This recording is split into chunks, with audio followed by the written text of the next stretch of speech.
Good morning. So let's sit, and I'm just going to read a little passage from a book I have. Um, and there's a question that says, what is the meaning of these turbulent times? And the answer is, you tend to lose sight of the purpose of life. What better background for introspection, for exploring one's own true beliefs, for following one's own light and sharing it, than at times of seeming crisis and peril? What a wondrous backdrop for inner confrontation and growth. Most certainly, acts of cruelty and viciousness, childishness will continue to exist as long as your classroom exists. So the world is considered a classroom. But there is little reason to believe that this is all that mankind consists of. Do not become lost in assuming that your world is a reasonable place. Of course, it is not reasonable. It is a reflection of struggle. Of course, it is not gentle and fair until one rises to the consciousness within your own being that cherishes gentleness and fairness. So, let's close our eyes.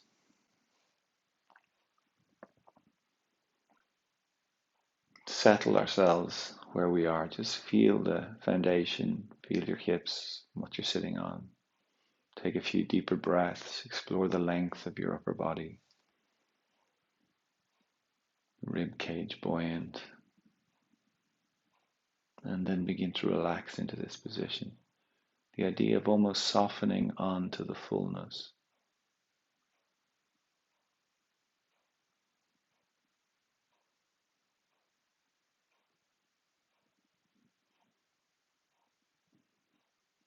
So as best we can through our physical body, we explore this idea of fullness, of holding ourselves, inhabiting our bodies in ways that emulate this quality of fullness. And as we do that, the body becomes stronger, more open, more supple. And the same principle applies to our deeper sense of fullness, our intrinsic worthiness. That when we're in denial of it or we're not accessing it, there is contraction there, there is shutdown, cut off from places within ourselves. And our practice of meditation is a way of beginning to really grow our capacity to witness, to observe what's there for us. And in this process of quietening, deeper truth arises in the same way spring arises from the ground. It bubbles up. The same principle works here through these practices. That everything we need is already in there. It's just learning to be quiet enough to listen deeply enough to hear what we need to hear. And that passage I read is articulating that, is talking about the opportunity when things are difficult and we are in a bit of let's say, a crisis compared to our day-to-day, our normal so far, whatever normal might be. But it creates this opportunity to listen more deeply, to notice what's coming up for us, what's there for us. And there's all of the behavior connected to the sympathetic, to the protective, fear-based perspective that is part of each of us. And then there is the parasympathetic aspect of the nervous system and all of that more expansive behavior, that expansive perspective. And that, as we do these type of practices, grows. It becomes much more experiential, not just something that we kind of know of.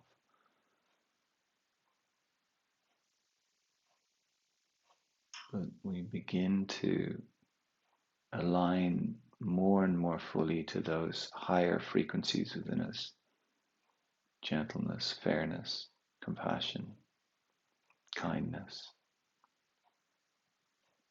And we find first we begin to give them to ourselves.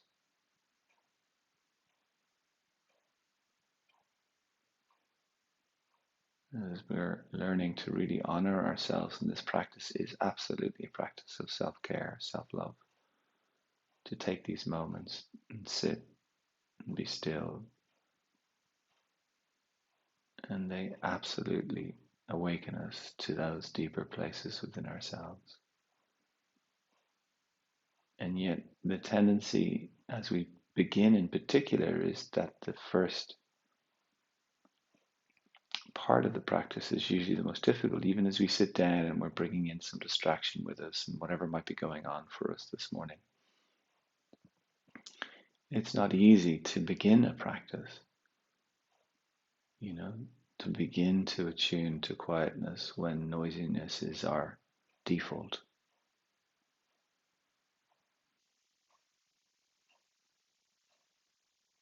But it's like any endeavor worthwhile that if we're willing to stay, even though it's uncomfortable.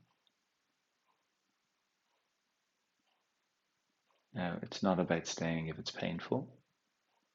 If you find that something is really sore, or really, it's more appropriate to move or to address that. But if it's just you're connecting to some discomfort as you sit, and as we've done in previous practices, you quietly name that discomfort, and we come back to the practice. And in fact, that naming of the discomfort, that moment of distraction or moments of distraction, all of that is part of the practice. The practice is inclusive of what we are, not what we should be.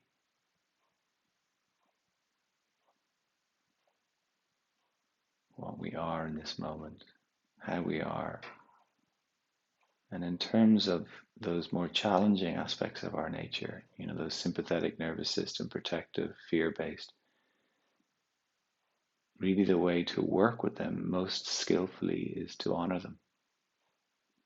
Not to play them out, but to simply honor them, to acknowledge them, to recognize they are part of a healthy human being, part of this human experience, that we all have fears, we all have a shadow, and that's perfectly normal. And as we sit and we practice, we gain new insights, new perspectives, new awareness, and a new way of meeting ourselves with more of that kindness, more of that fairness, and more love ultimately.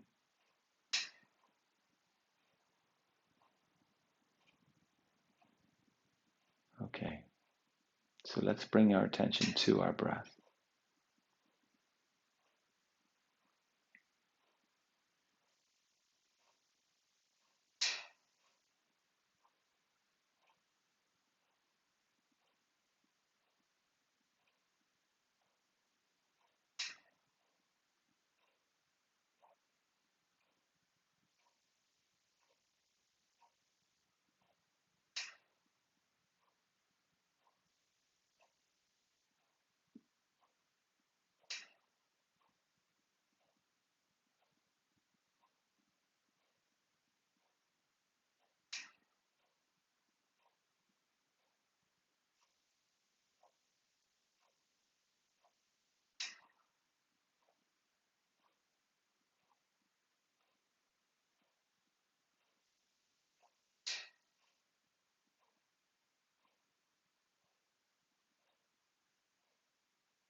Okay, let's try a little visualization practice and we'll see how we get on. And of course, I said this before, that visualizations, some minds just don't work well with them. And if this is the case, simply stay with the breath.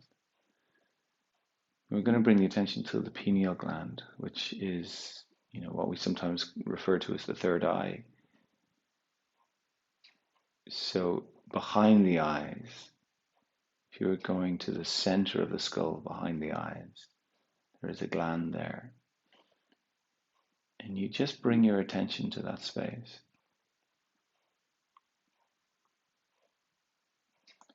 See, can you kind of get a lock on that space? See, can you tune into it? And as you're doing that, could you imagine that there's a spark of silver light there?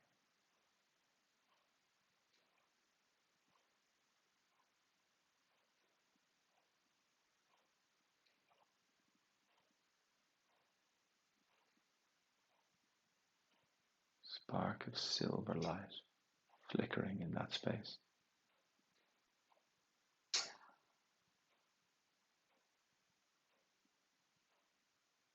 Now, from this space, we're going to send a cord of silver light, a thin cord of silver light. We're going to send it all the way down to the center of the earth. So take an inhalation, and as you exhale from that pineal gland, can you send that cord down? Can you visualize a cord spinning all the way down through your body, through the floor, through the earth, deep into the core of the earth, attaching to that space?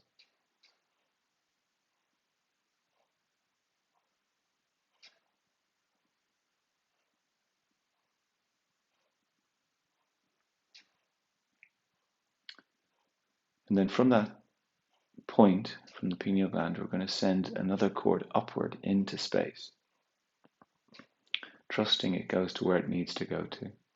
So just letting it disappear into the darkness. Same process, take an inhalation. And as you exhale, feel it, watch it going up through the skull, through the room, through the roof, up through the sky, and ultimately into the darkness. So those two chords really amplifying your quality of connection, of being earthed and grounded, open and expansive. Honoring these two aspects of our nature,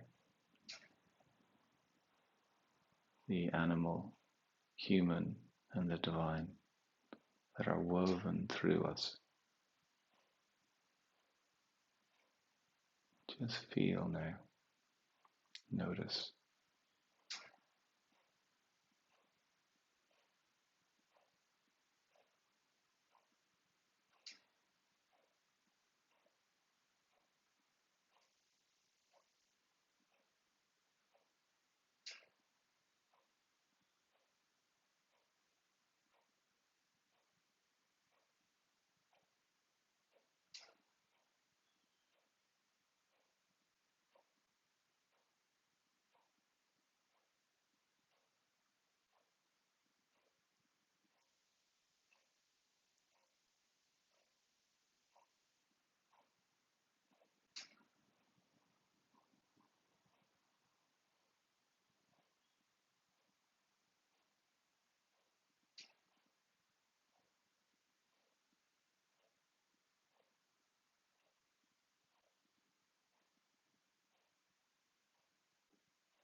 Stay with your breath.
Coming back to your breath.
And we'll bring the hands together in front of the heart.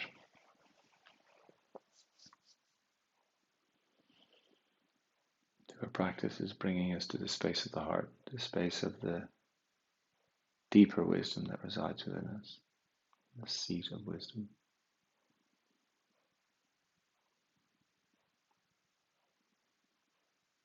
A space that allows us to look into the world and actually see what unifies us, what connects us. It's the perspective of the heart.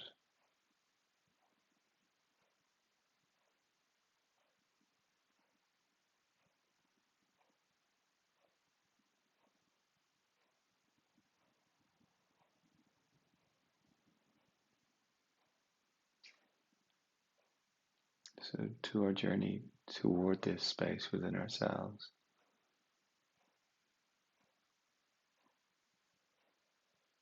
and to each other this morning, just thinking of all of the other people that are sitting with their hands in front of their heart in this very same practice.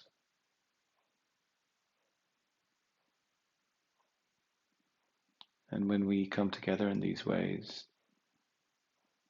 great things happen.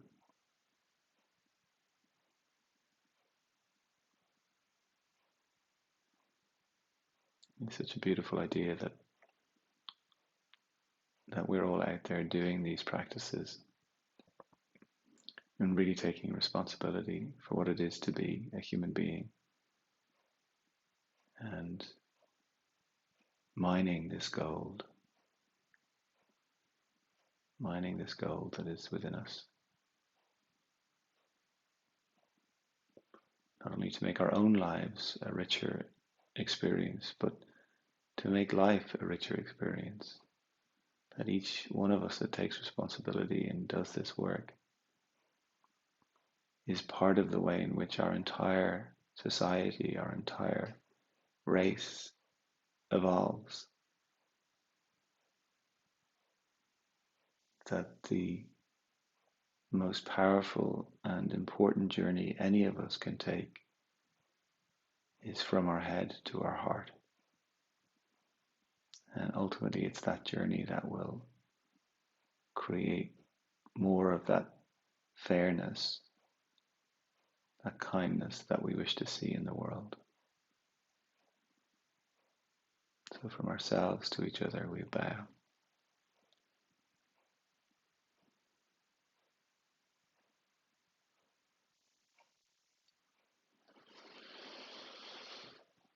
Well done, good work. Okay, so maybe if you get a chance even to sit again today at some point, if you get a chance later on in the afternoon or the evening, do one of the other meditations and see if you get into the habit of sitting twice a day if you're not doing that already. And I've said that these meditations are going to go on until number 50, and then we'll take a break. And then for June, I'm going to start up again, but we're going to start it up doing live sessions and interactive. So